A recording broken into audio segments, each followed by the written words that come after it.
So my next guest that we have with us is Gene Gurkoff. Gene, you're probably wondering if you've seen the MCON14 hashtag, who are all these people running and what are they doing? Because in between speaker tweets and everything else, you'll see somebody that says, I just ran a half a mile, and MCON14 is in there. So I'm excited to introduce to you Gene Gurkoff with Charity Miles.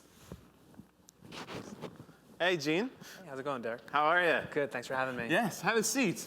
So, very, very interesting. And everybody was wondering and asking, by the way, what is the deal with all of this running? Talk to me about what is Charity Miles? So Charity Miles is an app that allows people to earn money for charity whenever they walk, run, or bike. And the money comes from corporate sponsors like Humana and Timex or Johnson & Johnson who pay for advertising in the app because they want to form meaningful relationships with our members.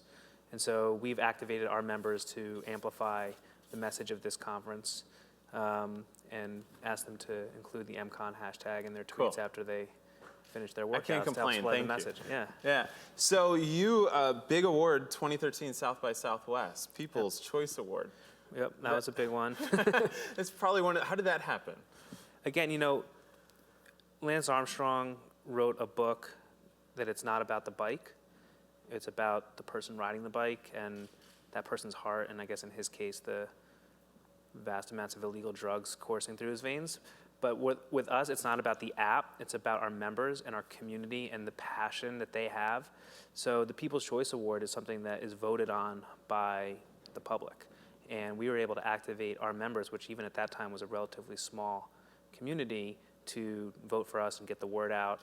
And because of their passion, because of what they were able to do, we were able to win one of the top awards at the world's most important interactive festival. And that's coming from, nobody knew who we were. You know, I'm not a tech person. It was my first time at South by Southwest. So total outsider coming in and doing that was meaningful for our whole community.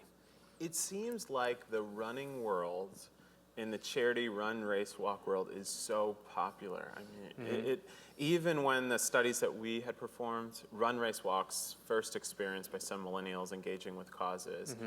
Talk to me about the growth of the run, race, walk field in general. It's a huge growth. I mean, I ran my first marathon in 2002. It was the Chicago Marathon, actually here in Chicago. And actually that year I also did my first race. It was a 5-mile race, the Shamrock Shuffle here in Chicago. And it was not a new thing at all, but I was the only person I knew doing it. So like there was 20,000 people in the Chicago Marathon, but I didn't know anybody else, like from growing up, from school, from college, from law school, from my law firm. And it was a really outrageous thing. But now almost everybody I know is doing some kind of marathon or 5K or Tough Mudder or Spartan race or color run. And it's an amazing, I think it's amazing on a lot of levels. The first is that there's a metaphor between the running or the walking or the biking and the cause that you're trying to affect change for. And it's something that doesn't happen in other spheres. I know there's lots of, people don't play soccer for charity in the way that they run or walk for charity. It's the distance that you're traveling, the struggles that you're going to overcome, the goal that you're setting, which is metaphorical for what you're trying to achieve. In my case, trying to help cure Parkinson's disease. I'm not a doctor, so I can't actually, be a scientist and do that. So There's it's a an metaphor. expression. Yeah, it's a way of expressing myself, a way of expressing my commitment. And we start seeing this happening more and more with millennials and with young people, and non-millennials too, because they're trying to express their commitment to whatever it is that they care about. And I think that the field is just going to keep growing and growing and growing. Because there's a slew of platforms working in and around the run, race, walk world. This is where a lot of peer fundraising is. Yeah, peer-to-peer fundraising. What's your view on peer fundraising and the run, race, walk world right now? Interesting. So when I was my first marathon, 2002, I was raising money for Parkinson's, for the Parkinson's Disease Foundation, and that was before the platforms. So like I was collecting checks from friends and sending letters. And then, Facebook came out, and, the Crowd Rises came out, and Convios and Blackbauds, and all those platforms which you mentioned came out, and the peer-to-peer fundraising world shot up. And it has since started to plateau and kind of come down a little bit because there's so many people in it that we're all kind of giving money to each other. So whereas I used to be able to raise $10,000, $20,000, now I'm able to raise less, but we're all giving money. So I think on one hand it's encouraging that so many people are involved, but at the same time I'm interested to see what's next because I think that we've hit a saturation point to where where the market isn't going up as much anymore. Because there's a lot of run, race, walks, I mean, do you think we're at a stage of there's too many?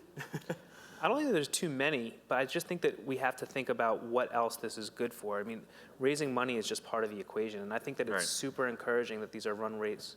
So much of what we're raising money for is health, you know, and getting, you know, almost every disease that we're trying to cure with this money, you can you know, drastically reduce your risk of getting just by being active. So we've created this movement of people who are walking and running and biking in the last, you know, 10 years. If that can grow, you know, the money that we raise through that is like in the low billions of dollars, but the problems that we're trying to solve are in the hundreds of billions of dollars. If we can halve of our risk of those diseases just by walking 30 minutes a day, that's much more effective than trying to raise money for it. Right. So I think that if we can take this movement that's been started and expand upon it so that it's not just about the one-day marathon or the one-day walk, but something that we do every day, we can have a much greater impact than we can just by raising money.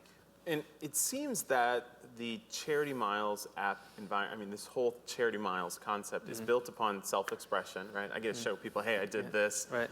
It also has in there the corporate cause engagement and then, you know, the ability to share with more people that I care or, you know, get excited about me. Sort of this triple effect. Was that purposeful in the beginning? I guess so. I mean, the idea behind Charity Miles was that I always wanted companies to sponsor me. Yeah. Because I wanted to raise more money for Parkinson's research, but as just like a regular amateur athlete, that was never possible. Even the professional runners aren't getting sponsored very meaningfully. But I figured if I could get enough people together, then we could attract the companies. And so that's like the first goal of it. But now that I've been in it, like it's kind of morphed into a lot more for me. It's morphed into the encouraging people to be active 30 minutes a day. It's morphed into encouraging people to live purposeful lives. It's taken on a bigger meaning even for me as the company's evolved. How many people are using Charity Miles? We have about 50,000 monthly active users right now and growing. Yeah. What's been the growth like? Erratic. We've had our stumbling blocks as a small startup. You know, we have bugs in the app. I don't have the development team that some of the other apps have to do that. So working on raising some investments right now so that we do have the development team to make it a much better app in terms of our bugs. But you know, we're growing. Right now, we're on a very sharp upward trajectory. We just won the Webby for the best health and fitness app, which was exciting. Congrats. And I think as we continue that success, it's going to keep growing and growing and growing. And the sponsors are coming in. Just as importantly, the companies are really enjoying the experience too. They're finding that it's a really effective way to reach our growing audience, and every company that has sponsored us has come back for more money. Let's talk about apps because we even have some apps today that people were pitching. If you were to develop an app again for the cause space, what would you do it? Or if you did it, any other ideas?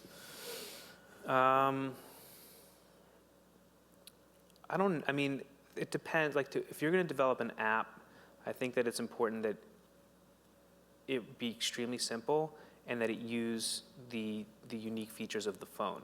So some of the stuff that was mentioned today about like wearable devices and wearable tech, I think that's going to be really interesting to see where that goes, using those features, how it integrates with the phone. I wouldn't do an app if it's just like a mobile website that you call an app.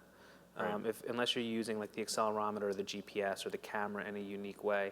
I think that some of the coolest things that could be done with an app are, the phone is extremely sensitive and it could pick up all sorts of information, whether it's sound or light from the camera or motion from the accelerometer or GPS, which is data that I would love to be able to collect and aggregate all that data and then use it as like biomarkers for what diseases people get. With Parkinson's disease as an example, it's really hard to study Parkinson's disease because there are no biomarkers. Biomarkers are objective things in the body that we can measure to tell where on the spectrum of Parkinson's you are, if you have it at all. And there's a guy named Max Little out of Cambridge who developed a voice biomarker for Parkinson's, which has the potential to make huge strides in Parkinson's because now we can measure whether or not a drug is working. But the phone has so many other features that we could use to measure, the sound around us, the light around us, how you're moving in a day, to tell where on the spectrum of any number of diseases you might be.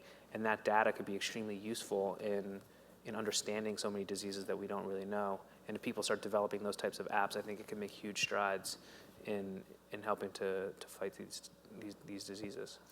Question from the audience, our online audience. Are millennials more accepting of having their data stored or shared with corporate sponsors because of the charity donation amount? Well, we don't share their data with corporate sponsors. So the sponsor is able to communicate with the member and to have an experience with the member and create something that the members are grateful for, but we don't tell the sponsors who those people are. Any views on overall? Do you think, sharing of data, because now you have a lot of data. Right. You have 50,000 users. Right. I mean, will there ever be a day? Or, you're thinking about this right now because there's a lot of discussion around data and privacy. What's your view on that?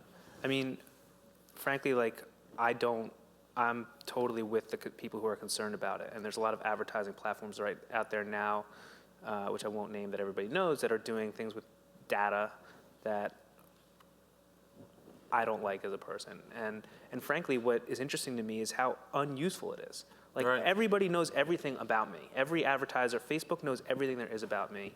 How is it that I'm not absolutely thrilled to see every advertisement that they show me?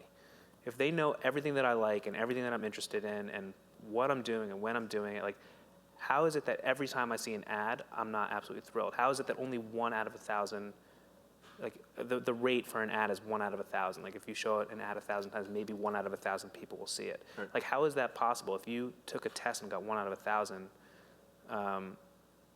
you'd be pretty upset. So I think that this whole big data thing isn't really all it's cracked up to be, and companies don't even know what to do with small data.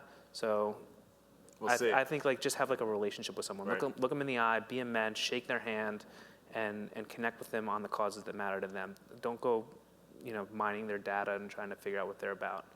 So where is Charity Miles going? Mm-hmm. And also, how do I start or be a part of Charity Miles? So Charity Miles is growing. Our goal is to continue the success that we have with our members and continue growing our community, our team, authentically. And we're not looking for the most people, we're looking for the right ones. And if you would like to join our community, it's super simple. You download the app and use it wherever you walk next. So if you're gonna walk to lunch, you're gonna walk your dog, you're gonna go for a run after work, just use Charity Miles, and every mile matters. So for example, every mile for Feeding America feeds 2 people. 1.4 miles for Red gives somebody a dose of antiretroviral pills to help them with their HIV for a day. Every mile for Girl Up sends a girl to school for a week. So you're having a real impact just by walking. And it's, a lot of people think oh, this is something I'm gonna do anyway, so I might as well do it, and I guess that's true. But there's also something very purposeful about it. We require you to come in and start the app each time because we want you to set your intention. And it's about creating that purpose in your life, that mindfulness, so that you're not just mindlessly walking your dog. You're walking your dog and you're thinking about, at least in a little bit, that you're helping to feed somebody. And we find that to be a very moving experience for people. People write me emails all the time and say that they walked their dog around the block again so that they could feed another person. Good. Well, thanks so much. Thank you for having me. You can download the Charity Miles app in iPhone and Android. Excellent. Thanks, Shane. Thanks a lot.